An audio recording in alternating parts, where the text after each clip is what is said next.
Ô, professora, boa noite. Boa noite, quem é? Tudo bom? Sou eu, Jéssica. Oi, Jéssica.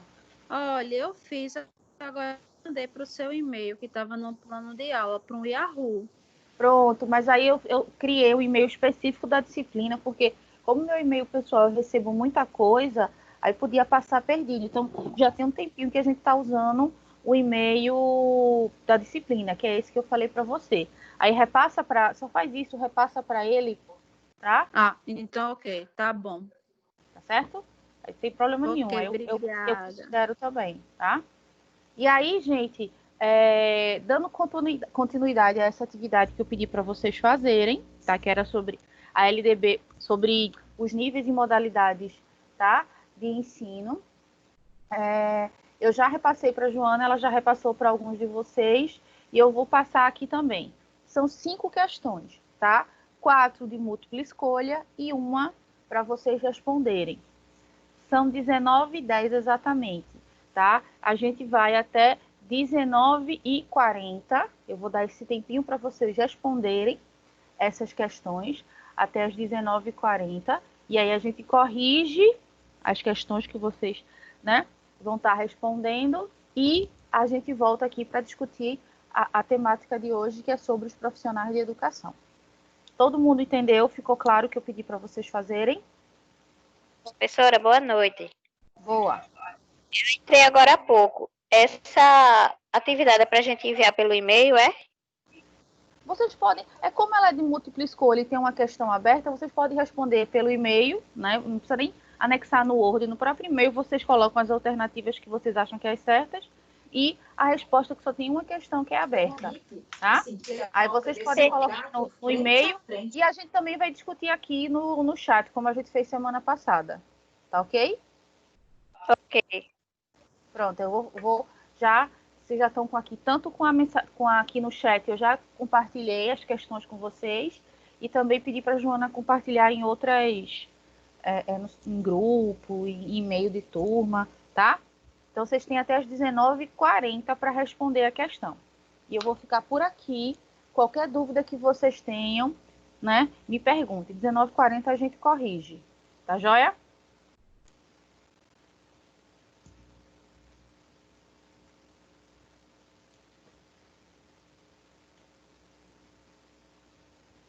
Fiquem à vontade para realizar a atividade e a gente conversa já já.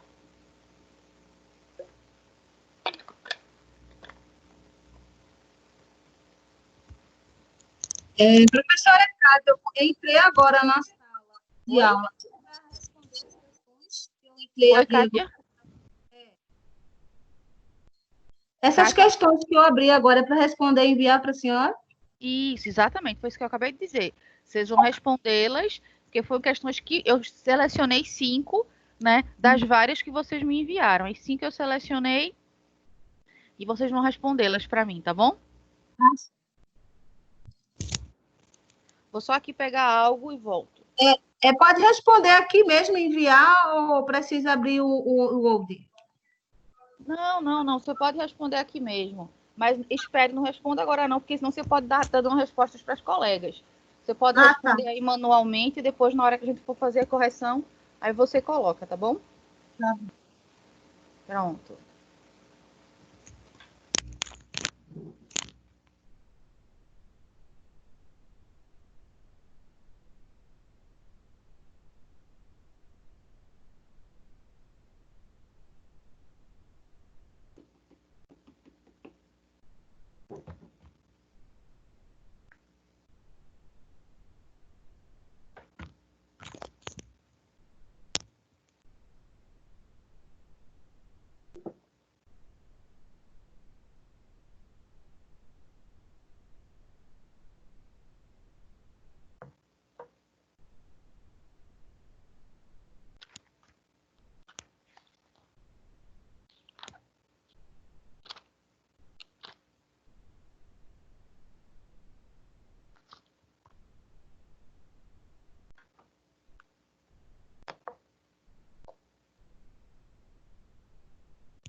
Tô sem o vídeo, gente, mas tô com áudio, viu? Qualquer coisa, pode me chamar aqui ou no chat.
Oi, Jorge. Sim, a aula já começou, já começou sim.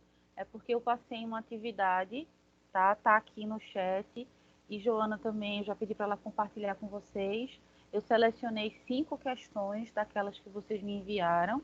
E vocês têm até as 19h40, 19h45 no máximo, para respondê-las. Tem várias de múltipla escolha e apenas uma para ser discorrida, para ser escrita.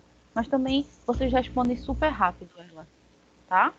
Então, mãos à obra. Está aqui no chat e também foi disponibilizado em outros caminhos para vocês.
Joyce, você pode tanto enviar por e-mail, no corpo do e-mail mesmo, as alternativas, tá? E a questão aberta também você pode responder no corpo do e-mail. Não precisa abrir, salvar o Word e responder não, tá bom?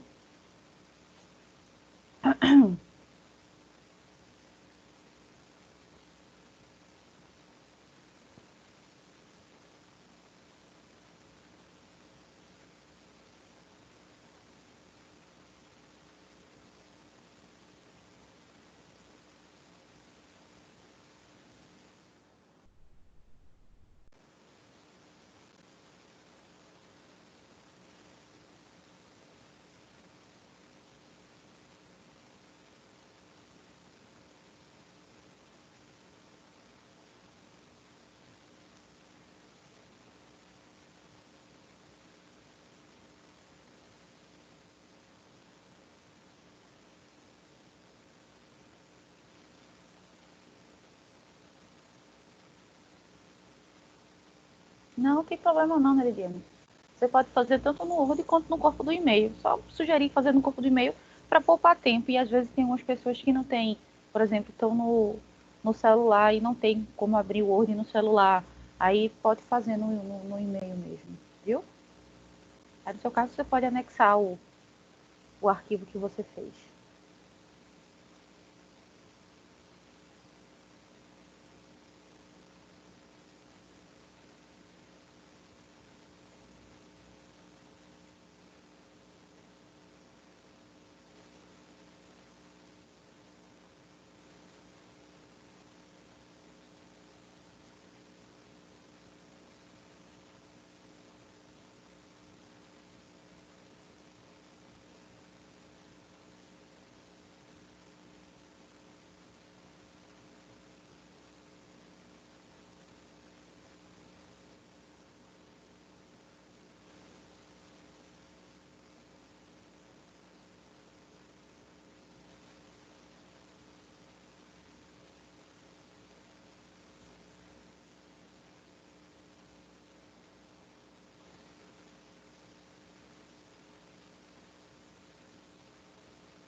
Pronto. Jéssica, já recebi o teu e-mail, tá? No e-mail da turma, viu? Só confirmando aqui.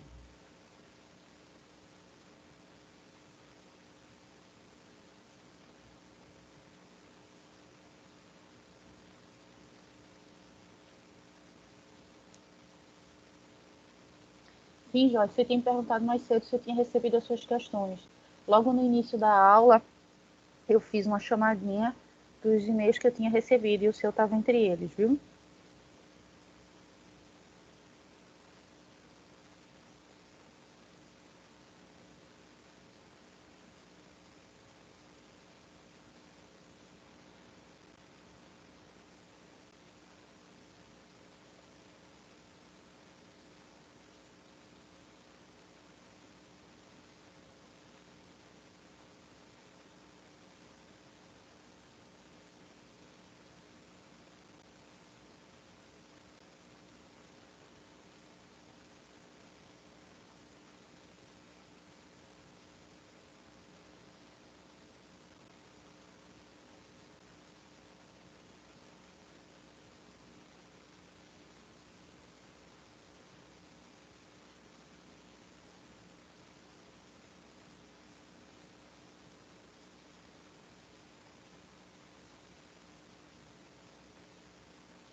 Gisele, você está perguntando se foi o e-mail das questões da semana passada ou já esse de hoje?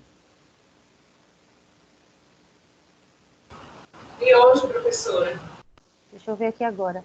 E de Jandira, recebi sim, o da semana passada, o seu. Viu? Deixa eu confirmar se já chegou aqui o teu, Gisele. Vou atualizar aqui a página. Recebi o de Gisele e recebi o de Carol também. Já foram os 2 primeiros que eu já recebi.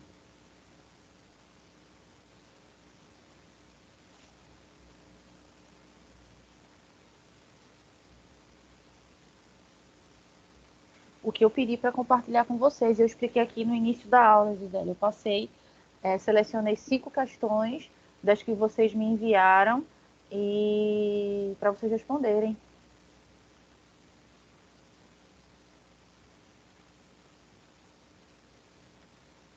Tá aqui no chat as questões e também foi disponibilizado para vocês no grupo e no e-mail, salvo engano.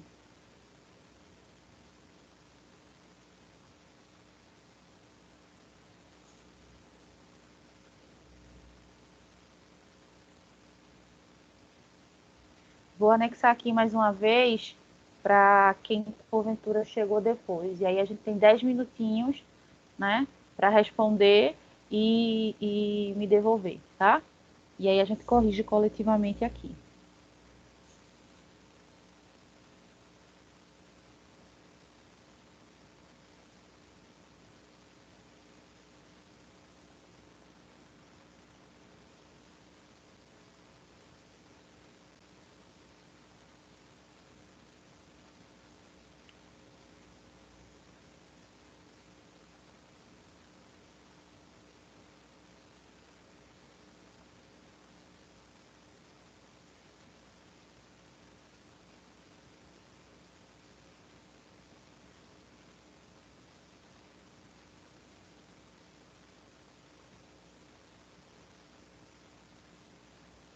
Recebido, Michele. Também já está aqui no meu e-mail. Professora, a senhora vai socializar essas questões agora com a gente vai debater sobre elas? Eu já enviei para vocês, Débora. Já está aqui no chat. E aí eu pedi para vocês responderem, né? E depois a gente vai corrigi-las coletivamente. certo. É porque na última questão eu esqueci de colocar ensino superior, mas na hora eu falo para a senhora. Sem bronca. Tranquilo.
Também já recebi o de Joana, o de Débora e de Aline.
Pronto, gente. Podemos já começar a fazer a correção? Boa noite, professora. Boa noite. Eunice que está falando. Diga, querida. Eu enviei duas vezes, ontem as perguntas, mas no meu e-mail não estava mostrando o que foi enviado. A senhora recebeu? Tá, sim, tá como Nice. Inclusive, 2 vezes chegou para mim. 2 vezes, Foi. viu? Desculpa. Não, sem problema, Tá sem certo. problema. O que Obrigada. importa é que chegou. O que importa é que chegou. Sim, Joyce, você levantou a mão. Diga o que você quer.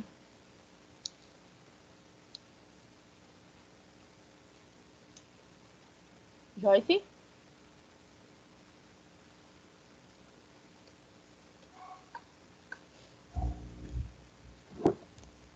Bom, gente, podemos partir para a correção das questões que eu socializei com vocês, tá? E antes da gente partir para as questões, eu gostei muito de várias que vocês me enviaram, certo? Inclusive questões muito boas, questões próximas ao que eu já tinha elaborado para a prova de vocês, então vai ser bem tranquilo nesse sentido, certo? Então, vocês estão, né, de fato, demonstrando para mim com essas atividades, com as participações em sala, que vocês estão realmente conseguindo, né, absorver, conseguindo construir o conhecimento, né, que a gente pretendia na disciplina. Isso me deixa bastante satisfeita, tá bom? Bom, bora lá. Vou ler a primeira questão para a gente, né, dizer. Aí vocês vão colocar aqui no chat exatamente como a gente fez na semana passada. Vocês vão colocar a letra que vocês marcaram, tá? Bora lá. Cadê? Não é essa. Essa aqui. Cadê? Achei. Pronto. Primeira questão, né? De acordo com a LDB, né, de 1996, a lei de 93, 94, o ensino médio é a etapa final da educação básica objetiva. Qual que é o objetivo do ensino médio? Letra A. A oferta do ensino fundamental deve ser gratuita, também aos que não tiveram acesso na idade própria. Letra B.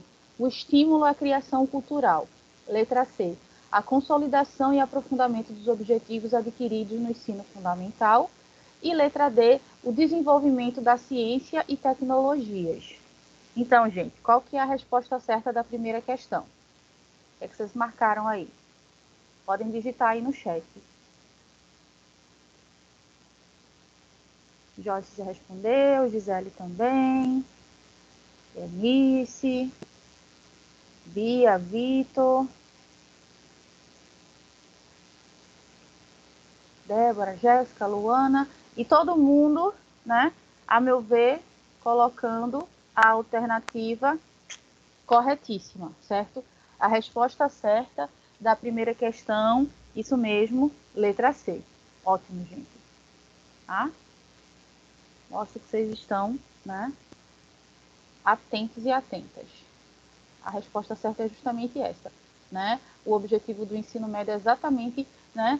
Tanto é que muitos dos conteúdos que os estudantes no ensino médio estudam, né, diz respeito a, de fato, um aprofundamento do que eles já vinham vendo ao longo de toda a educação básica. Joia. Segunda questão. No que se refere às modalidades de ensino, a educação especial. O que será que se fala da educação especial? Tá? Letra A. Está integrada às diferentes formas de educação. Abrange cursos sequenciais nos diversos... Letra B. Abrange cursos sequenciais nos diversos campos do saber. Letra C. É oferecida preferencialmente na rede regular de ensino para educandos portadores de necessidades especiais. E letra D. Destinada àqueles que não tiveram acesso ou continuidade de estudos no ensino fundamental. Então, gente, qual que é a resposta, qual que é a letra da segunda questão?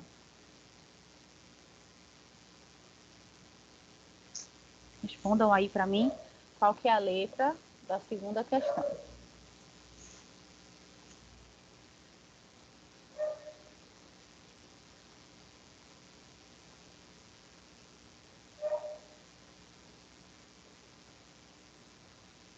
No chat. Aqui. Novamente, né? Parece repetição da primeira questão, mas é exatamente isso. A resposta correta é sim a letra C, tá? A educação especial ela é uma modalidade de educação, né? Uma modalidade de ensino e diz respeito, né? Ela deve ser oferecida, né? No ensino regular, por isso a gente estuda e trabalha sobre educação inclusiva, né? Para alunos que tenham algum tipo de demanda especial. Muito bem. Quem marcou diferente, se quiser, né, que eu explique melhor, pode falar aqui no chat, tá? Terceira questão. De acordo com o artigo 21 da LDB, né, é correto afirmar que a educação escolar compõe-se de, tá? A educação escolar compõe-se de, letra A, educação básica, formada pela educação infantil, ensino fundamental e ensino médio. Letra B, educação... a letra A e a letra B são iguais. Educação básica, formada pela educação infantil, ensino fundamental e ensino médio. A letra A e a letra B são iguais. Letra C, educação básica é formada pelo ensino fundamental e pelo ensino médio. E letra D, educação básica é formada pelo ensino fundamental, ensino médio e ensino superior. Bom, gente, como a letra A e a letra B, elas têm a mesma resposta, não é isso? Educação básica, formada pela educação infantil. Eu só percebi agora isso, tá? Eu só percebi agora... Professora, Oi. eu acho que elas não são iguais, não. Não tem... O começo é igual, aí no final tem uma que tá... ensino superior, embaixo. Tá assim. certo, porque tá separado, isso mesmo, ensino superior. Isso. É isso mesmo, a formatação do texto desceu. Exato, então ela tem esse diferencial, tá? Isso. Então, consequentemente, qual é a resposta certa, gente, A da B. terceira? A B. Qual é a resposta certa da terceira?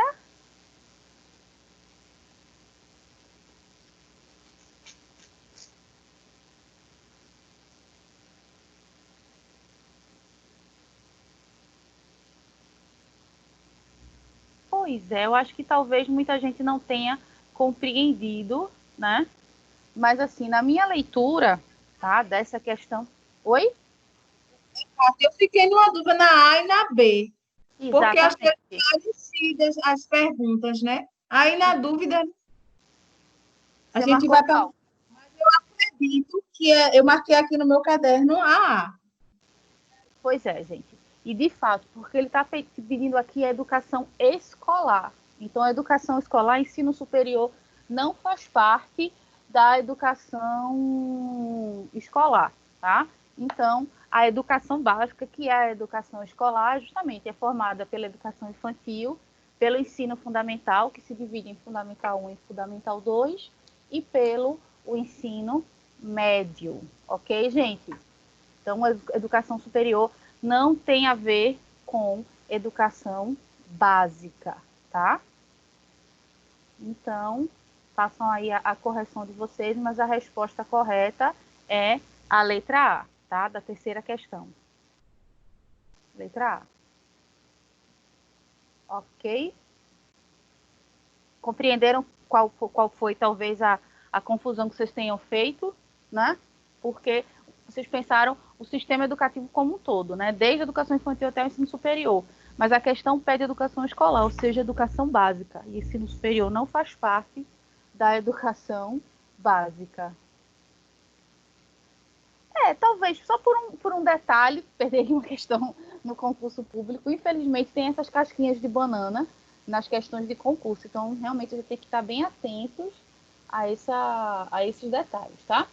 Deixa eu ver aqui agora a quarta questão. O acesso à educação superior ocorre a partir de 18 anos, e o número de anos de estudos varia de acordo com os cursos e sua complexidade. Logo, a educação superior tem como finalidade. Aí a pessoa colocou aqui 3 objetivos, né, 3 finalidades. A letra A, o estímulo à criação cultural. A letra B, o pensamento reflexivo. E a letra C, assegurar-lhe a formação comum indispensável para o exercício da cidadania. Das afirmativas, verifica-se que estão, né, ou está correto, ou estão corretas, né? Letra A, apenas a letra B. Letra B, apenas a letra C. Letra C, apenas as letras A e B. Letra D, apenas as letras A e C. E letra E, apenas a letra A. Qual que é a resposta correta, gente, dessa quarta questão? Letra A, B, C, D ou E? Deixa eu ver a pessoa respondendo. Quarta questão, tá? Eu acabei de ler para vocês.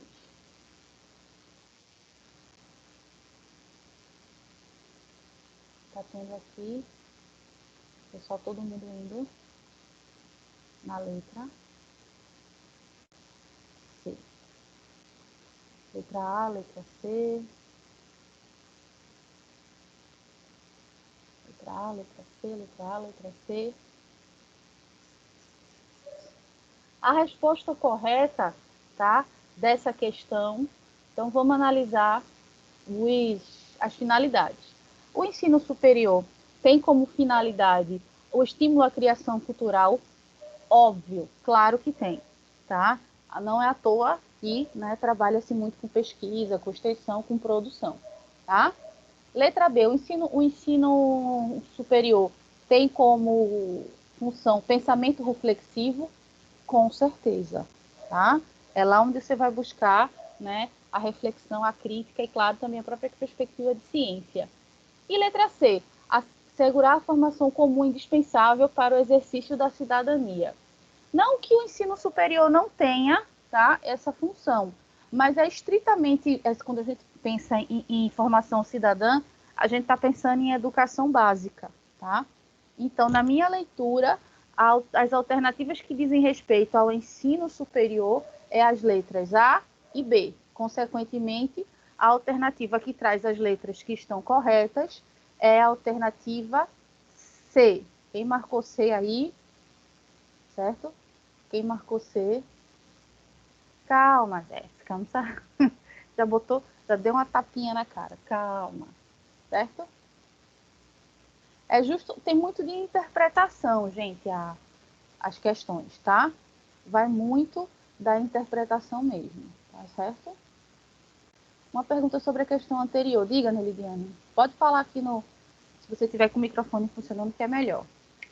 E eu não me sinto falando sozinha. Você pode falar aqui comigo, conversar comigo aqui.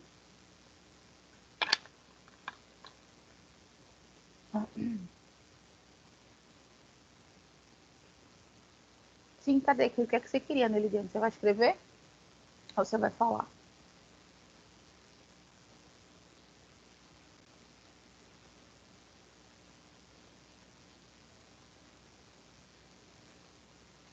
Ah, já resolveu a questão dela. Ótimo.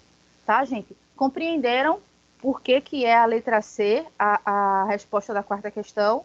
Alguém discorda por algum motivo?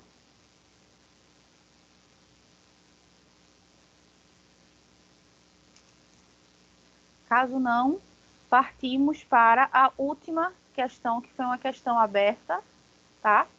Que diz, o que são, vocês tinham que me dizer, o que são os níveis e modalidades, né? E quais são os níveis e modalidades de ensino, tá?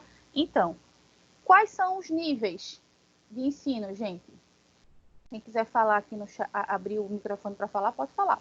Quais são os níveis de ensino?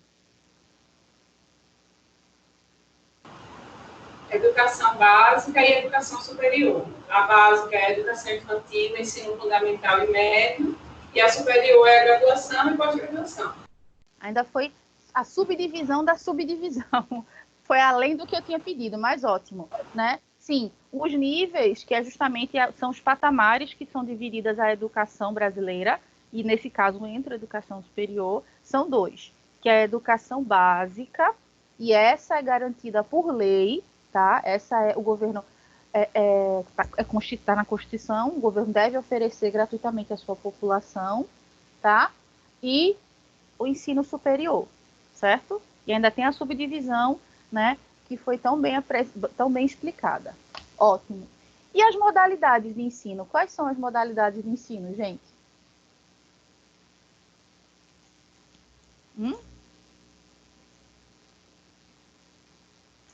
quais são as modalidades? Quem queria falar para mim? Quais são? Educação jovem e adulto, educação especial, Educação jovem de jovens e adulto, adultos.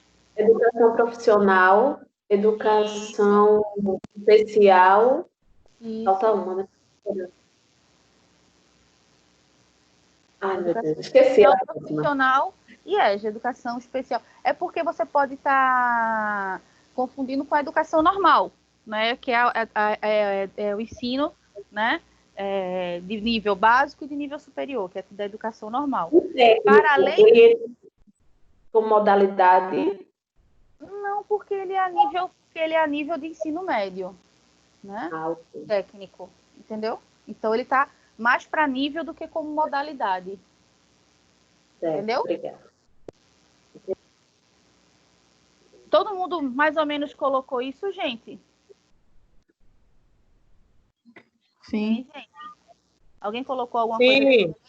Nelidiane botou aqui, né? Que há também oferta de educação escolar bilíngue e intercultural aos povos indígenas, né? Mas aí é como uma coisa bem específica, tá? Aí a gente muitas vezes, às vezes nem considera, certo?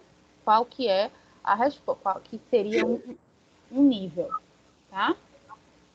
Alguém está perguntando aqui qual foi a questão, a resposta da quarta questão. Foi letra C, a resposta da quarta questão. Foi letra C, gente? Eu me perdi.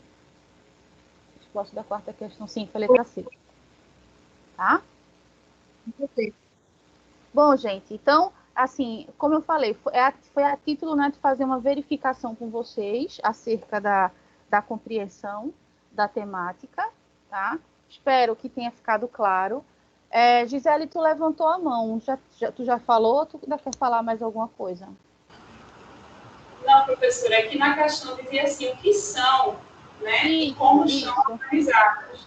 A partir de o que são, eu coloquei que eram eram os níveis e modalidades, como a educação brasileira está dividida. Isso. E o que são, é como a educação brasileira está dividida, foi isso que eu coloquei. Aí depois eu coloquei especificamente de cada um. Quais eram? Ótimo, ótimo. Se fosse uma questão de prova, era essa a resposta que eu consideraria, tá, gente? Bom, vencido o que a gente falou a gente estudou, né? Vencido assim, né? Dando continuidade, o que ficou proposto para hoje é a discussão acerca dos profissionais de educação. Se vocês derem uma olhada no nosso plano de aula, tinha um outro texto, a princípio, pensado para hoje, que era do Libânio.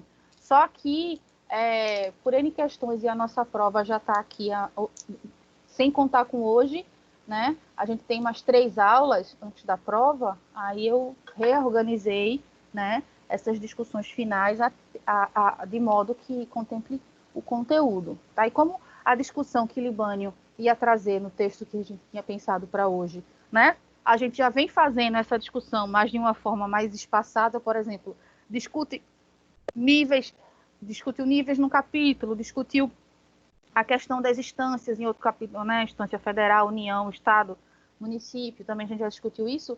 O texto fazia, né, mais uma contribuição mais nesse sentido. Então, não ia ter um prejuízo para vocês se a gente não abordasse aquele texto e focasse agora nesse daqui, tá? Que é justamente o capítulo 6 do livro dos Santos, que eu compartilhei com vocês. E para a próxima aula, a gente continua no Santos com o capítulo 7, que é sobre o financiamento da educação. Ok?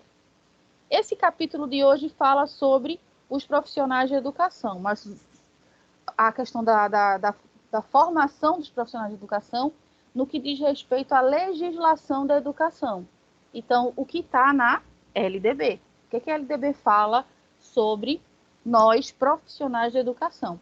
E quando eu falo nós, eu estou indo para muito além dos docentes, né? O texto fala aqui em docentes e não docentes, porque a gente acaba meio que limitando, quando a gente fala profissional de educação, a gente acaba limitando apenas, a gente imagina que é só o professor que é profissional de educação, né? E não, o professor é o docente. Existem os não docentes, que é justamente as pessoas que trabalham em gestão, que trabalham em coordenação, em supervisão, que a gente vai ver isso aqui no texto, ok? Alguém teve a possibilidade, a oportunidade de fazer uma lida do texto, gente? Para trazer alguma perspectiva?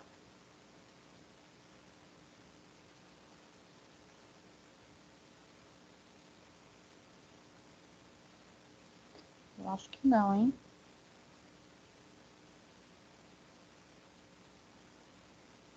Então, bora lá. O texto, ele começa, né, trazendo alguns comentários e ele já vem trazendo aqui uma citação, tá, do livro Educação Brasileira, do professor Valnir Chagas, que nesse capítulo, esse livro do Valnir Chagas, ele vai ser citado várias vezes. Então, se vocês tiverem com o texto aí na mão, é logo no iniciozinho do capítulo, tem essa citação, certo? E aí vem dizendo, tá? Vem dizendo o que ele entende como sendo profissional de educação. Então, ele fala aqui, ó, o magistério que hoje se reclama tem de ser um campo aberto como ponto de encontro das mais variadas tendências e soluções. Essa abertura se impõe não só diante das diretrizes atuais, como em face da nossa própria experiência até os anos 30. Se abstrairmos a contribuição das escolas normais, professor era todo aquele que, por vocação ou necessidade, se dedicava a ensinar com ou sem preparo específico para tanto, e geralmente sem preparo. A regra consistia na improvisação, mas ainda assim tivemos grandes mestres, talvez tantos quanto hoje ou até mais que hoje, se guardadas as devidas proporções. De fato, de então em diante, numa simetria com outras profissões que não correspondia à natureza e à realidade do trabalho educacional, criaram-se os esquemas de formação próprios, com a declarada pretensão de fechar o magistério a quem para ele não exibisse o diploma específico. O que é que ele está falando aqui? Ele está falando dos primórdios. Então, até a década de 30, antes mesmo da primeira LDB, né, era muito comum a gente ter como professores profissionais que não necessariamente tinham uma formação pedagógica, tá? Então, era muito comum você ver engenheiros dando aula, advogados dando aula, né? No que estou falando, principalmente no que diz respeito ao antigo, né? Primeiro e segundo graus. Né? Então, era muito comum. Mas nos anos iniciais, na antiga pré-escola, né? A gente via muito aquela professorinha, aquela tia, né? Que tinha, quando tinha, né? Uma formação de magistério. Tá? Então, não havia, como a gente pode falar, não havia uma profissionalização do docente, tá? E também não havia uma profissionalização das pessoas que iriam trabalhar no âmbito das escolas. Aí, só após a primeira LDB e posteriormente, não foi nem logo de cara, foi mais para frente um pouquinho, né?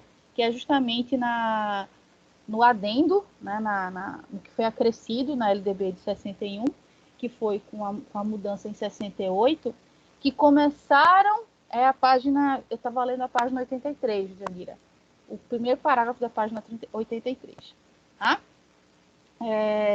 Só a partir de 1968, né, que foi agregado à LDB normas e organização do ensino superior para profissionais de educação, né?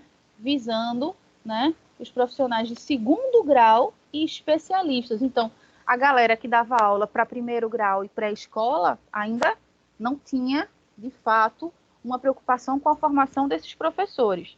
Em 68 surge as primeiras normas no que dizia respeito aos professores do segundo grau, que hoje é o ensino médio, né, e dos profissionais que trabalhavam na educação, os não docentes, tá? Então, ainda, né, não tinha uma legislação muito clara sobre isso.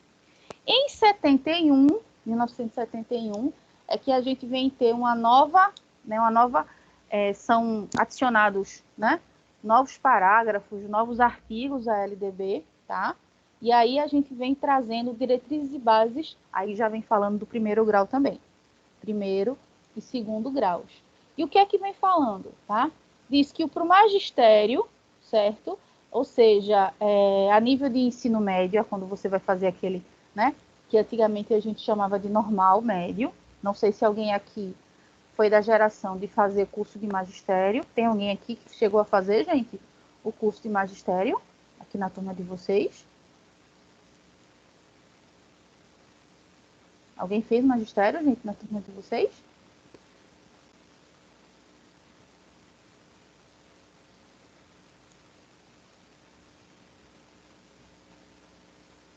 Acho que não, senão vocês tinham se pronunciado, né? Se tivessem feito o magistério, né? Então, era nível de ensino médio. Então, você fazia, né, o ensino médio com a formação, né, do magistério. E aí você poderia dar aulas da primeira à quarta série, antiga primeira à quarta série, que hoje, né, a gente chama, né, que é o referente a segundo ano até o quinto ano, tá, gente? E a pré-escola também, a educação infantil, tá? Diz, Joyce, tu levantou a mão, o que tu queres?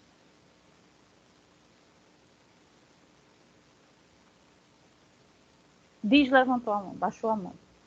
Então vamos embora.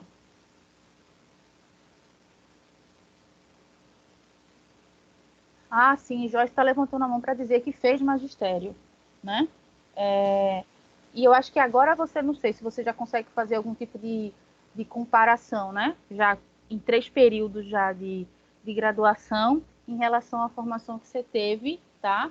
Em relação à formação que você teve no seu curso de magistério. Se você já está fazendo esse paralelo, tá? Enfim. E aí a gente vai ter também em 71, né, normas a respeito da licenciatura plena, tá, gente? Para se trabalhar nos primeiros e nos primeiro e segundo graus, tá? E aí vocês podem pensar, mas e pedagogia? Não, gente, pedagogia é considerado um curso de licenciatura plena, tá?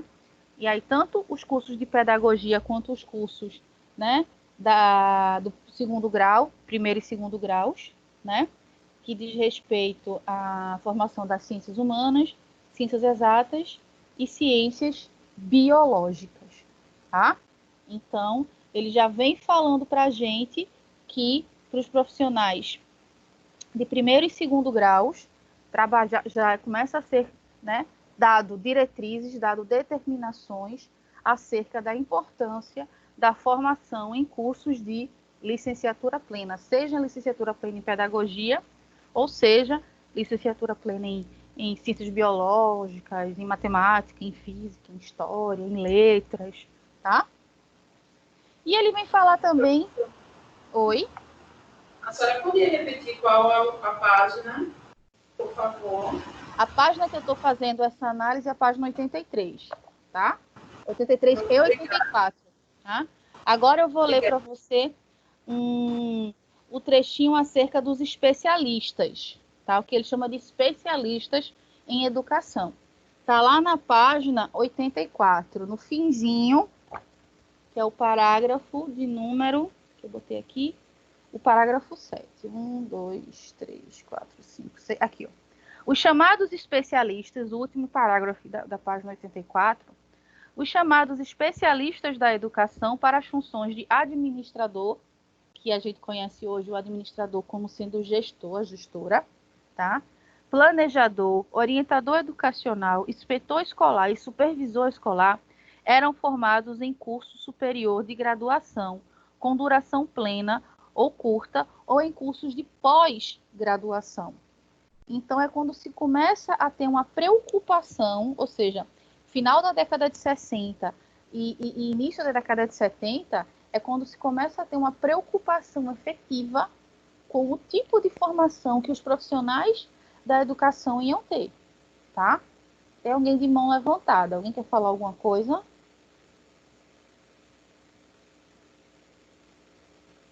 Gente.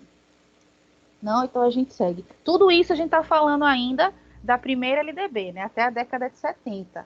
E aí que a gente chega ao que nos interessa hoje, que é a atual LDB, tá? E na atual LDB, ainda existe uma carência, né? O autor faz essa análise, ele percebe ainda uma carência em várias regulamentações no que diz respeito à educação superior, embora esteja em constante, né, revisitação, certo? Mas para frente a gente vai falar nisso, porque eu estou percebendo, né, uma certa desvalorização da formação do profissional de educação. Mas já a gente fala sobre isso quando chegar, tá? Mas aí, né, ele fala que ainda percebe essa carência, e ele vem trazer para a gente, lá na página 85, né, ele diz o seguinte, no terceiro parágrafo da página 85. A nova LDB, ainda carente de muitas regulamentações, trata dos profissionais de educação no título 4, artigos 61 e 67. No primeiro momento, define-se os fundamentos, o que é fundamental para a formação do pessoal para o magistério. O que é que um profissional do magistério precisa ter, um profissional da educação precisa ter?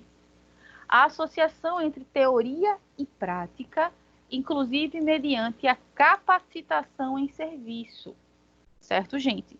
Então, já vem ressaltada na LDB que é fundamental a formação dos profissionais de educação aliar aqui o livro, é o livro do Santos, tá? Aliar a teoria com a prática. Por isso que vocês... Quer falar alguma coisa, Eunice? Sim, professora. Quando ele diz assim, para capacitação em serviço, então quer dizer que a avaliação ela é feita através da prática? Não, que a formação, a gente está falando da formação, que a formação do professor ela deve aliar teoria e prática. E também, depois de formado, né, a gente sabe que a nossa função nunca para de a gente aprender. Então, ele ressalta a importância de se ter uma formação continuada, tá, dos professores. Então, tem vários... por exemplo, as redes trabalham muito com formação continuada do professor, né? Eu, inclusive, presto serviço para várias redes, dando formação para esses professores que eles vão trabalhar, porque é fundamental. Por exemplo, a gente teve recentemente, como a gente discutiu, né, a implementação da BNCC. Então, os professores precisaram passar por muitos treinamentos, muitas formações, para poder aprenderem a lidar e a utilizar a base. Então, é preciso... Então, esse tipo de formação que está se referindo aqui na BNCC. Ok, obrigada. Gi, tu levantou a mão? Quer falar alguma coisa? Levantei, professora. Só uma observação, assim, para a gente conversar. E eu vejo que algumas pessoas que fizeram magistério, eles dizem que aprenderam muito a prática. E às vezes eu me pego no curso de pedagogia e a gente aprende muito a teoria. E a prática eu acho que fica um pouco a desejar. É porque Não vocês... sei se é porque nós estamos ainda no terceiro. Isso. Se vamos ter algumas cadeiras que a gente vai praticar mais, mas a gente vê muita teoria. E às vezes a pessoa que fez magistério, eles fizeram esses 3 anos do ensino médio com muita prática. Isso, né? Era o que eu ia falar. Você já meio que antecedeu a minha resposta, né? Vocês ainda estão no início da graduação de vocês. Então, esse início, ele realmente tem que ser bastante sedimentado em teoria. Mas... não sei se a partir do 4º ou se a partir do 5º período, vocês já começam com as cadeiras de estágio, as cadeiras de prática de ensino, as cadeiras de metodologia do ensino da matemática, metodologia da alfabetização, metodologia, né, que requer uma prática tanto dentro da universidade, quanto vocês irem, né, para a escola, certo? Entendeu? Você está sentindo falta? Você tá sentindo falta agora, mas daqui a pouco tu vai estar surtando, como vários alunos, como os alunos que eu dou aula no 7º período, como as alunas que eu dou aula no 7º período que estão desesperadas, porque nesse momento menos porque não está tendo como estagiar, mas quando, né, está na normalidade, tem que estar correndo, tem que cumprir carga horária, tem que preencher relatório, tem que mostrar plano de aula, né? Então, tem sim. Inclusive, eu vou mais para frente, vem falando aqui no texto, né, dessa importância, inclusive fala do quantitativo de horas, que é interessante que os profissionais de educação, principalmente de magistério, precisam ter para ter a sua formação, né? Nelidiane está perguntando se é difícil esse livro para achar. Eu acredito que não, eu acho que vocês conseguem comprar ele com facilidade, tá? E na faculdade tem vários deles. Se já tivesse, né, em aulas presenciais, certamente vocês estariam com ele na mão, que eu procurei escolher os livros que atendiam à necessidade da disciplina e que tivessem quantidade lá na biblioteca da instituição, certo?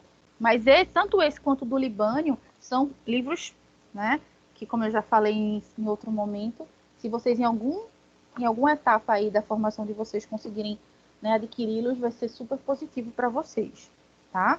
Tentar, né, pensar que em cada período tentar pelo menos adquirir um livro, adquirir 2 livros, e aí você vai, né, aumentando um pouquinho a sua biblioteca. Ou, no caso, né, a xeroteca, né, porque xerox vale.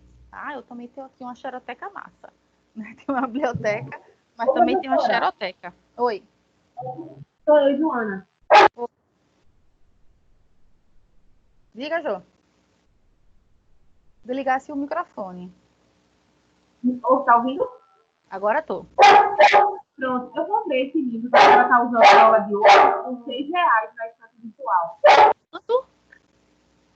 6 E reais. aí, gente? Joana comprou por R$6 na estante virtual. Beleza que não é um livro novo, mas certamente está em condições, né, de uso. Está perfeito, professora. Não falta nenhuma página, não está arriscado, está perfeito, está perfeitado. Massa. Joyce, qual é a tua dúvida que você levantou a mão?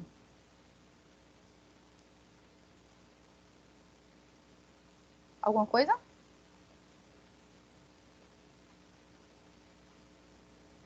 Bom, e aí a outra finalidade, né, que vem ressaltar na LDB sobre a formação do profissional do magistério é o seguinte: aproveitamento da formação e experiências anteriores em instituições de ensino e outras atividades.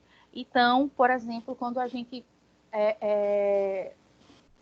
recentemente no Brasil, a gente teve, né, a legislação que disse que os profissionais que trabalhavam com educação, eles precisariam ter uma formação em licenciatura ou pedagogia, né?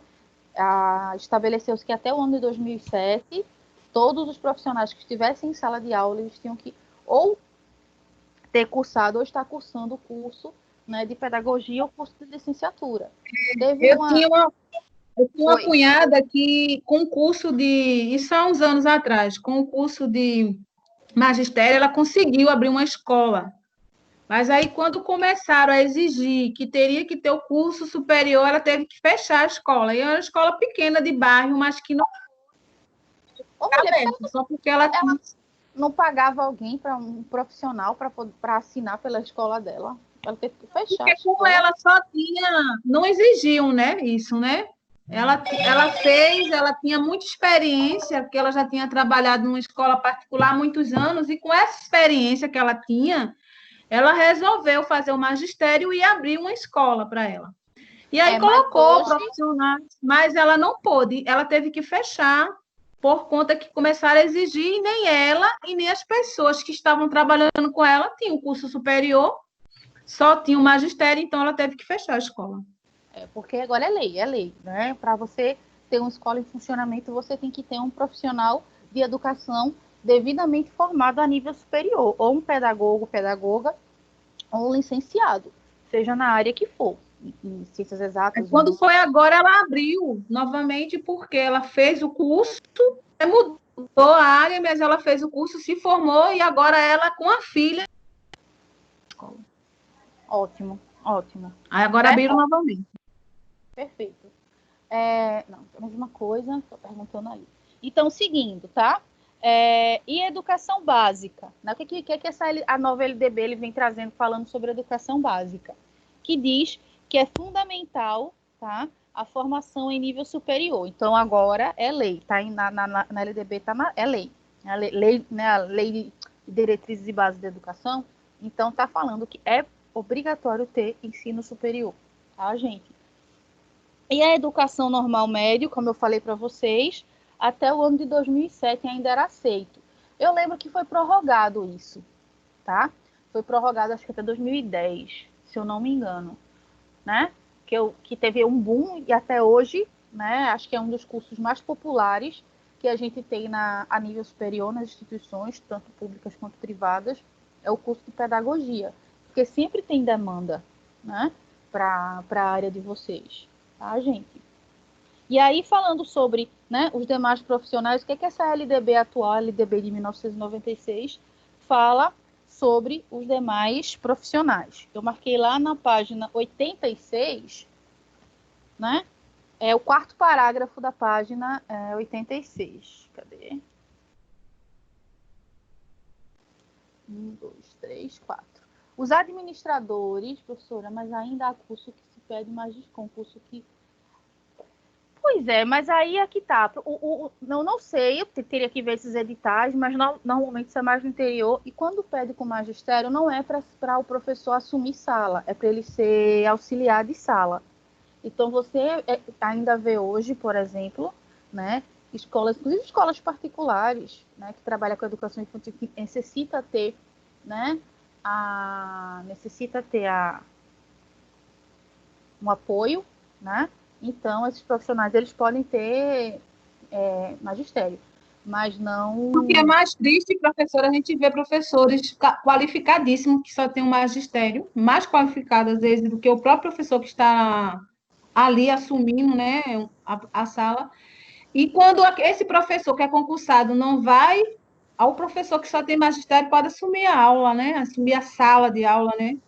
Engraçado. Não deveria, né? Porque como a gente está vendo por lei, não pode, né? Tanto é que muita gente correu para fazer a graduação, né? Logo que eu comecei a dar aula no ensino superior, né? Existia assim uma coisa absurda, todo mundo correndo, turmas imensas, né? De alunos, né? Justamente buscando essa formação. E aí era interessante porque a gente dava aulas, por exemplo, 90% da turma eram de mulheres e poucos homens, mas ainda assim tínhamos, né, que trabalhavam já há anos em educação, como com um curso de magistério, né, e estavam precisando se adequar à legislação. Né? Então era interessante porque era muito mais uma troca, né, as experiências que os estudantes traziam, os estudantes que já tinham na prática, a gente tentava associar o que eles traziam com a teoria. Oi. Tem gente perguntando aqui no chat se tem concurso que pede só o magistério. Até agora eu não vi, não. Depois dessa lei, não. Tem esses concursos assim que pede só o magistério? Alguém falou aqui de Araçoiaba. Porque, assim... Eu desconheço, sabe? Que utilize ainda o magistério. Até porque, como a gente já está trabalhando, né? Como a gente vai ver mais para frente, a questão de plano de carreira, a própria questão da valorização da titulação para concurso, né? O curso de magistério, ele, em relação a outros cursos, ele tem um peso muito pequeno. E aí é isso que eu estava falando, né? Muito provavelmente não é para assumir sala de aula, tá? É mais tá nesse apoio, tá em outras funções. Porque assim, legalmente falando, hoje em dia um profissional de magistério não pode mais assumir sala de aula. Porque normalmente, assim, como eu já tentei fazer simplificada, o magistério eles usam muito para desigualar a pontuação também. A pontuação. Pode ser. Eu mesma lá... falando, né? Quando a gente vê os editais de concursos simplificados, seleções simplificadas, sim, tem uma tabelinha de pontuação que vai de acordo com a titulação, né? Então, quem tem graduação tem X pontos, quem tem pós-graduação, lato sensu, tem mais X pontos, quem tem pós-graduação, estrito sensu, seja mestrado, é mais tantos pontos, se for doutorado, é mais pontos ainda, entendeu? Porque isso é algo que a LDB vem trazer para a gente, né? A valorização da formação do professor. Por isso, né, que a gente tem de lutar, né, pela nossa qualificação, né? Porque é a profissionalização, tá? Você tem uma profissão regulamentada, com conselho, com númerozinho, né? Que garante uma série de direitos que a gente tem, tá, gente? Então, eu acho isso fundamental. E até mesmo para a gente poder separar, tá?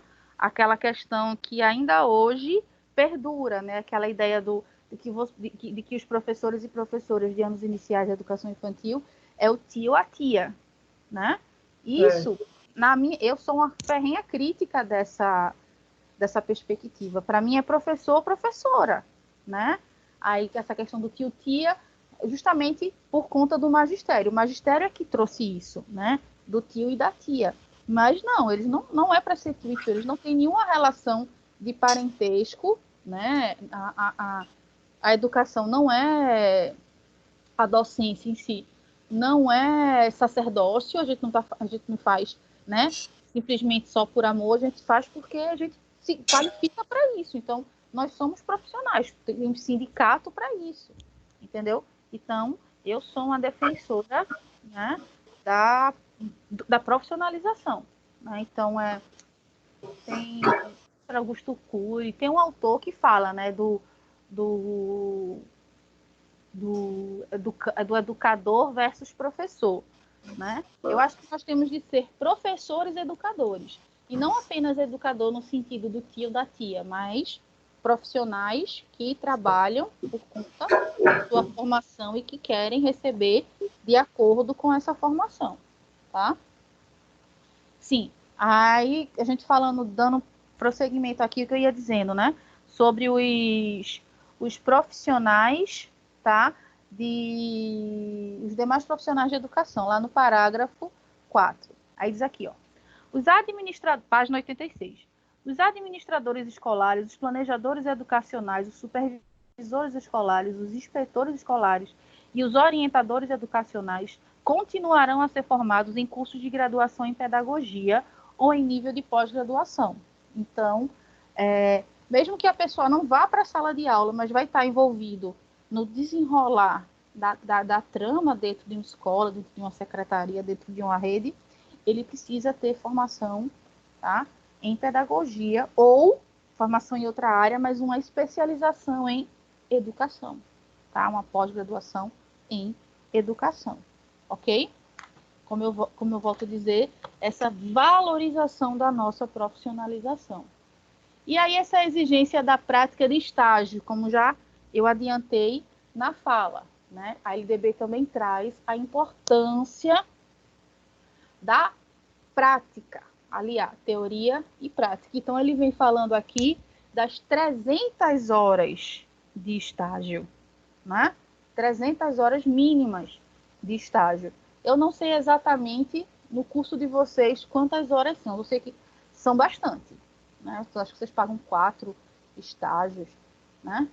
Aí acho que a partir do quarto, quinto período, vocês já começam a pagar estágio. Primeiro é observando, depois já começam a ministrar aula, depois vocês fazem acompanhamento com o gestor. Tem uma série, né, de tipos diferentes de estágio, né? E a ênfase grande que a LDB traz para a gente é na educação pública. A educação privada, né, tende a se adequar às demandas da educação pública, mas tem algumas leis, como, por exemplo, a progressão, né? Ou os quinquênios, que quem é funcionário público, né, tem isso. A cada 5 anos ele sobe, né, o plano de cargos e carreiras. No ensino público tem isso. Na educação privada, a gente quem aqui trabalha, já trabalhou, enfim, em escola privada, sabe que a gente recebe por hora aula, né? Diferentemente de quem trabalha em educação pública. Tem um piso, tem um teto, né, da educação, que justamente foi uma conquista recente, né? Essa coisa da gente ter um piso, né? Ou seja, não se pode pagar menos do que aquilo. Então, o piso salarial é isso, é o mínimo que se tem que se pagar a um professor com X horas aulas, tá?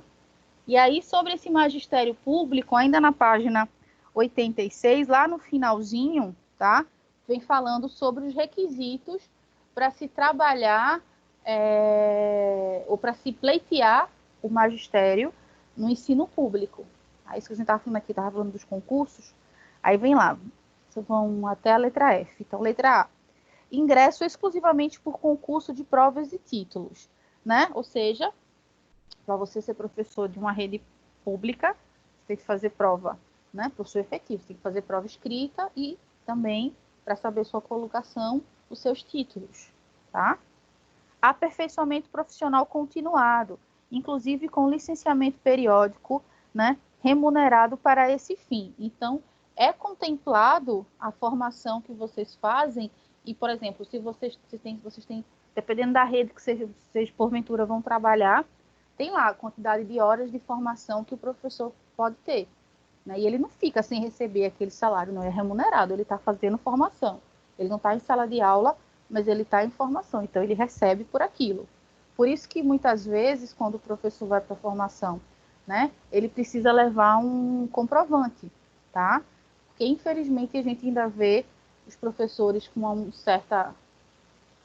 um compromisso meio duvidoso, que aproveita os dias de formação, seja o dia que ele não está na escola, para sair, para resolver qualquer outro assunto, né? E aí passou-se a estabelecer como falta. Se o cara não está na escola, se o cara não está na formação, né? Então ele vai levar falta no trabalho, tá? Então a importância dessa formação. Aí, como eu falei, ó, piso salarial profissional, né? LDB 20, contemplando isso, né? Que o profissional da educação pública tem que ter um piso salarial profissional. Letra D, progressão funcional baseada na titulação ou habilitação e na avaliação do desempenho. Então, à medida que o professor vai galgando. Então, eu entrei passei num concurso apenas com a minha graduação, então eu recebo X. Aí, ao longo dos anos, eu faço uma pós. Aí, aquilo acrescenta uma porcentagem em cima do meu salário. Aí, continuei, fiz um mestrado. Aí, já outros tantos por cento em cima do meu salário. Continuei, fiz um doutorado. Tantos por cento em cima do meu salário. Coisa que, às vezes, na educação privada, isso não acontece muito, né? Eu tive essa experiência quando eu estava fazendo o mestrado, o acréscimo na minha hora-aula da escola privada que eu trabalhava foi irrisório, né? Em compensação, se eu estivesse trabalhando numa rede pública, né, seria um acréscimo interessante, né, se eu tivesse numa rede pública, tá? Outra coisa que também diz respeito ao ingresso no magistério público. Período reservado a estudos, planejamento e avaliação, incluindo, né, da carga do trabalho. Isso que eu falei, o que muita gente chama de hora branca, né? Ou na rede, por exemplo, a rede do Recife chama de aula-atividade, né? Que é um dia na semana, por exemplo, que os alunos não vão, ou os alunos ficam com outro professor, né? Um professor que é contratado, né, pela rede, para ele ter aquele momento para planejamento, para correção, para elaboração de avaliação. Ele está na escola, mas ele não está com os alunos, ele está numa outra sala, normalmente sala dos professores, enfim, fazendo seus planejamentos, tá? Então, isso também está contemplado na LDB. E também condições adequadas de trabalho, né? A LDB contempla que a gente tenha condições adequadas de trabalho. Mas, infelizmente, quem aqui já teve a experiência ou está tendo a experiência, né, de estar em estágio, até mesmo em concurso, enfim, não sei, em educação pública, dependendo da rede, dependendo da escola, as condições de trabalho são as mais difíceis possíveis, né? Tive estágio em escola pública, enfim, se eu não levasse o material, os alunos não tinham, né? Muitas vezes até o apagador que tem que comprar, né? A própria carga do piloto para o quadro branco, né? E aí isso contradiz um pouquinho o que está, né, contemplado na LDB no que diz respeito à nossa, né, a nossa atuação, né, a qualidade da educação, tá? E aí o texto, o livro, né, ele vem trazendo para a gente, que eu marquei aqui para vocês, as atribuições, né, para os docentes, lá na página 87, certo? Lá na página 87, vem trazendo aqui, ó, no terceiro parágrafo, diz o seguinte: ainda que se ressaltar a incumbência dos docentes no tocante à organização da educação. Aí o artigo 13 da LDB, prescreve 6 atributos. Ou seja, a gente está vendo aqui as questões, né, dos direitos para a magistratura pública. E quais são o que a gente precisa fazer, né, se a gente passa no concurso público? O que é que a LDB diz para a gente? Diz o seguinte: participar da elaboração da proposta pedagógica do estabelecimento de ensino, né? O ideal, se a gente fala de uma gestão democrática, nós, professores, deveríamos participar do PPP da escola, né? Da elaboração, da revisitação do PPP da escola, do planejamento, tá? Elaborar e cumprir plano de trabalho segundo as propostas pedagógicas do estabelecimento de ensino. Então, para além das aulas, a gente tem que ter projeto, né? A gente tem que ter uma série de outras coisas realizadas. Zelar pela aprendizagem dos alunos. Eu acho que isso não precisava, né, tá descrito com todas as letras. Acho que está implícito na nossa função. Mas se está escrito lá na LDB assim mesmo, zelar pela aprendizagem dos alunos significa que, né, talvez algumas pessoas não tenham essa perspectiva. Tem que estar como lei, né?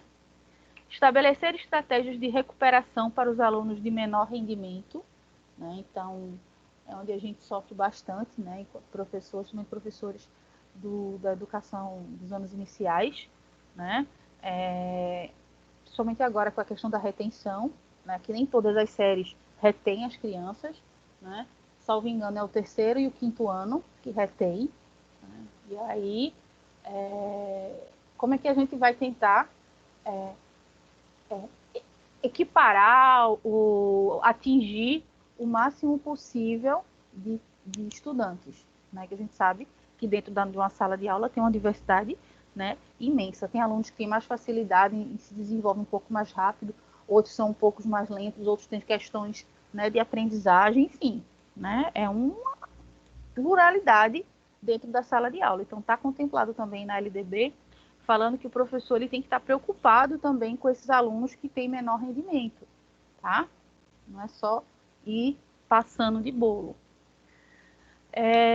Ministrar os dias letivos e horas-aula estabelecidos, ou seja, se você passa para o concurso de 200 horas-aulas, 400 horas-aulas, você tem que cumprir com eles, além de participar integralmente dos períodos dedicados ao planejamento, à avaliação e ao desenvolvimento profissional.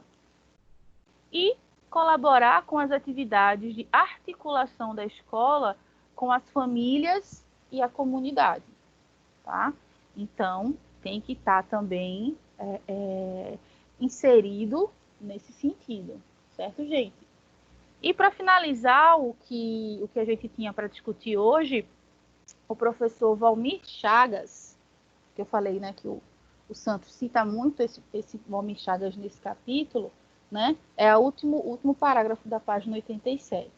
Ele afirma o seguinte: a história revela com impressionante regularidade que a tarefa de ensinar tende a ser pouco atrativa econômica e socialmente. Infelizmente, quando a gente fala de história do Brasil, né, em que a função do magistério é, infelizmente, socialmente e economicamente desvalorizada. A gente, né, eu não estou aqui para contar mentira para vocês, né? A gente sabe muito bem disso. Quando, na verdade, deveríamos ser a profissão, se não a mais importante, uma das mais importantes e mais valorizadas. Principalmente vocês, da pedagogia, que trabalham com a educação, né? Os primeiros anos, que eles são primordiais para a vida acadêmica dos indivíduos.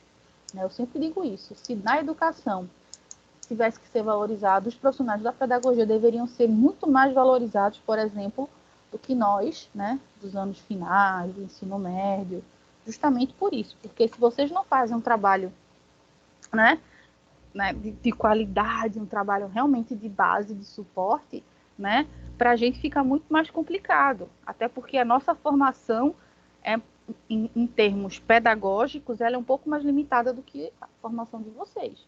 A formação do pedagogo ela é muito ampla, né? A formação de um licenciado, no meu caso, uma licenciada em História, é bem mais restrita nesse sentido, né?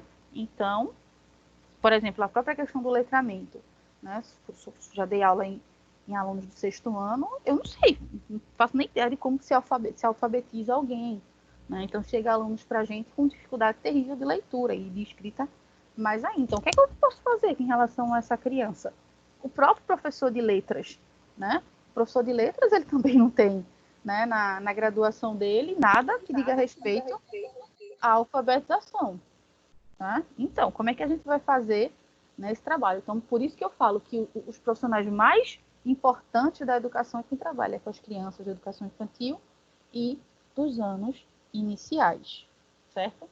E a gente sabe que essa desvalorização, a gente já vinha discutindo isso em outras aulas, atende, né, uma demanda, tem uma agenda por trás disso tudo, né? E é algo muito característico do nosso país.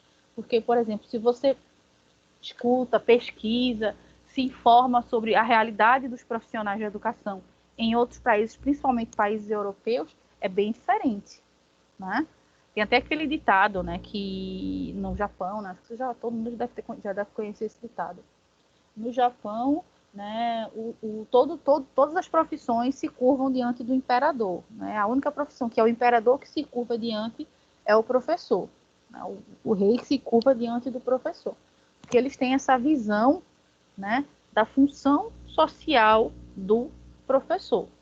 Outra coisa, ano passado, eu participei de um seminário falando um pouquinho sobre educação na Finlândia, né, um país pequenininho lá da Europa, né, de como eles transformaram, né, ressignificaram a importância da educação e, consequentemente, melhoraram muito a qualidade, né, cultural, social da população como um todo, né? Lá, o curso mais difícil e mais procurado é o curso de magistério, é o curso para ser professor, né, na Finlândia.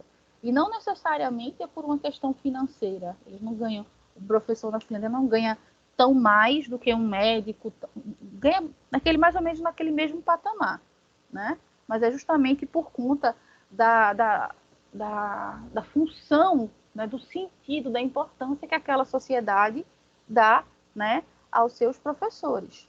E se a gente for olhar os índices, né, de qualidade de ensino, esses índices mundiais, países como Finlândia, como os países escandinavos, né, Suécia, Suíça, Noruega, né, são países que estão, né, junto com os orientais, né, como a Coreia do Sul, Japão, são os países que estão no topo dessas escalas de qualidade de ensino, justamente porque eles entenderam, né, que a educação ela deve ser descentrada da figura do professor, né, ou seja, não é o professor, não é mais o detentor, deve ter o foco no estudante, mas ao mesmo tempo deve ter uma preocupação grande com a qualidade da formação do docente. Para vocês terem uma ideia, lá na Finlândia, a formação do professor é quase 10 anos, né? Porque quando ele é aprovado, a pessoa é aprovada para fazer o curso de magistério, né? O curso superior para a educação, para ser docente, né? Ele tem os anos normais da graduação, mas já está atrelado à graduação o mestrado. Então, na Finlândia, todos os professores da educação infantil ao ensino médio têm, no mínimo, o mestrado. Imagine, né? Isso é oferecido. E quando não tem vaga nas universidades da Finlândia, o governo finlandês paga para o cara ir fazer num país vizinho, certo? O governo que paga para quem se interessar por fazer e passar, né? Se interessar, porque existe uma série de requisitos que o profissional precisa atender para poder ingressar, né? É diferente a seleção, não é como a gente tem por aqui, um Enem ou um vestibular, né? Tem a prova de aptidão, né, de conhecimentos, mas também os profissionais eles passam por entrevistas, né, por uma série de etapas, porque eles consideram a função do professor tão importante que não é qualquer pessoa que chega lá e leciona, né? Ele precisa ter uma filtragem impressionante, né? Então, eu fiquei de queixo, né? Fiquei de cara, né? Quando elas falaram sobre isso. E uma outra coisa fundamental, e que a gente vem discutindo isso, é que na Finlândia não existe uma escola sequer privada. Todas as escolas são públicas, né? Então, desde né? Até porque a questão de desigualdade social lá é menor que no Brasil, claro, mas todas as crianças de todas as classes sociais têm acesso ao mesmo tipo de educação. A educação da mesma forma. Todas as escolas, né, são públicas, não existem escolas privadas, né? E é isso também, as professoras estavam me falando, né, na palestra que eu assisti, que isso também teve a ver com, como a gente já imagina, com a mudança, né, da ideologia política do país. Por muito tempo, né, a direita esteve no governo na Finlândia, e quando a esquerda finalmente assumiu o poder, foi que houve essa guinada, essa virada, no que diz respeito à educação lá.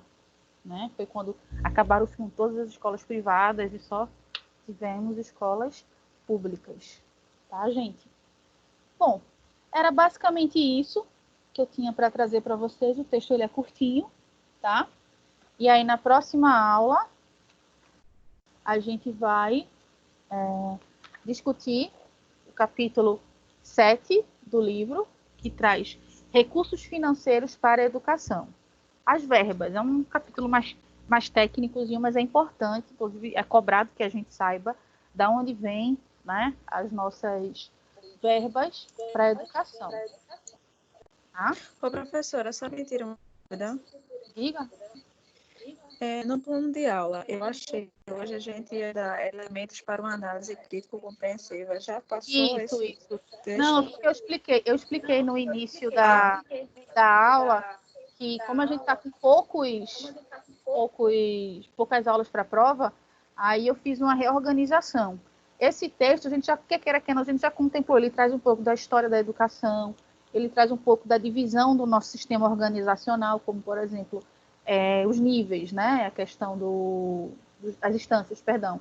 Assim, educação dos estados, dos municípios, do Distrito Federal, da União. Então, como a gente já vem vendo isso em outras discussões, então eu achei por bem que a gente poderia deixar esse texto para lá e dar ênfase a essa outra, viu? Entendi agora. Tá, joia, meu amor. Obrigada. Nada. Então, gente, para a semana que vem, ainda o texto do Santos, trazendo a discussão sobre o financiamento da educação, ok? Dúvidas sobre hoje, sobre a nossa formação?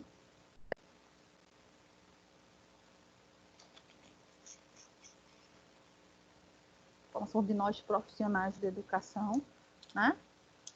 Para maiores detalhes sobre os direitos e os deveres que temos enquanto profissionais de educação, a LDB está lá para a gente fazer essa lida, tá bom?